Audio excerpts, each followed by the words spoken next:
পৃথিবীর ইতিহাস বলতেছে আমার নবী, দয়ার নবী, মায়ার নবী জন্মগতভাবে ভদ্র ছিলেন। জন্মগতভাবে মানুষের আদর্শ হিসাবে আল্লাহ তাআলা পৃথিবীতে পাঠিয়েছিলেন। ইয়েতিমিন আদর্শ আমার নবী, ব্যবসায়ী ছিলেন, ব্যবসায়ীদের আদর্শ আমার নবী। তিনি মদিনার রাষ্ট্রপ্রধান, যত রাষ্ট্রপ্রধান হবে সকলের আদর্শ হবেন আমার নবী। লাকাদ কানা লাকুম ফি রাসূলিল্লাহি উসওয়াতুন হাসানাহ। আল্লাহ পাক বলেন, এ পৃথিবীর মানুষ, তুমি ব্যবসায়ী হও, তুমি চাকরিজীবী হও, তুমি কৃষক হও, তুমি শ্রমিক হও, তুমি স্বামী হও, তুমি পিতা হও, রাষ্ট্রপ্রধান হও, যা হও না কেন, তোমাদের সকলের জন্য আদর্শ হলেন আমার নবী মুহাম্মদুর রাসূলুল্লাহ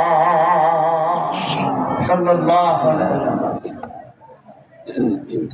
বাইরে আমার নবীর আদর্শ কি ছিল?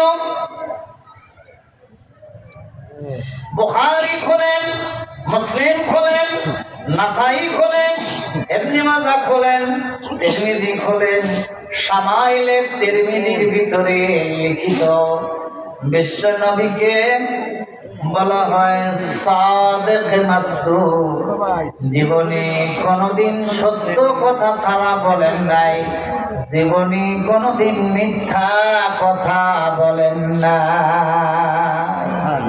আমাদের মিথ্যা বাংলাদেশে তো এমন লোক এখনো মনে হয় আছে, মিথ্যার পুরোপুরি হাফেজ, 30 পারা মিথ্যার হাফেজ। বলি নাউজুবিল্লাহ। বিশ্বনবী বলেন, ইন্নাস সিদকা বিররুন ওয়া ইন্নাল বিররা ইয়াহদি ইলাল জান্নাহ। এ মানুষ, তোমরা সদা সর্বদা সত্য কথা বলো, এই সত্য কথা বলাটাই হলো সওয়াব। বলি সুবহানাল্লাহ। সত্য কথা বলা কি বলুন তো? নেকি, সওয়াব। শুধু তাই নয়, নবীজি বলেন ওয়া ইন্নাল বিররা ইয়াহদি ইলাল জান্নাহ। এক সময়ে তোমার কেউ সাথী হবে না, তোমার বন্ধু কেউ হবে না। ওই সময়ে তোমার সত্য কথা আমলনামায় যদি থাকে, এটা এমন নেকি, এই নেকি তোমাকে একদিন আল্লাহর জান্নাত পর্যন্ত পৌঁছায়া দিবে। ভাইরে আমার, শাবানের চাঁদের প্রায় আমরা মাঝামাঝি এসে গেছি। কাদের মন চায় যে আল্লাহর জান্নাতে আমরা যাব? একটু আল্লাহকে হাত তুলে দেখা।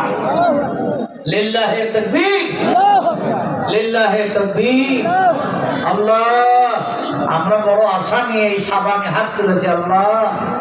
আল্লাহ আমলের দ্বারা হোক, সততার দ্বারা হোক, আল্লাহ ন্যায় পরায়ণতার দ্বারা হোক, আল্লাহ আমাদেরকে জাহান্নাম থেকে বাঁচিয়ে জান্নাত দিও। আল্লাহ, তোমার জাহান্নাম আমরা সহ্য করতে পারবো না, আল্লাহ জান্নাত দিও। আল্লাহ।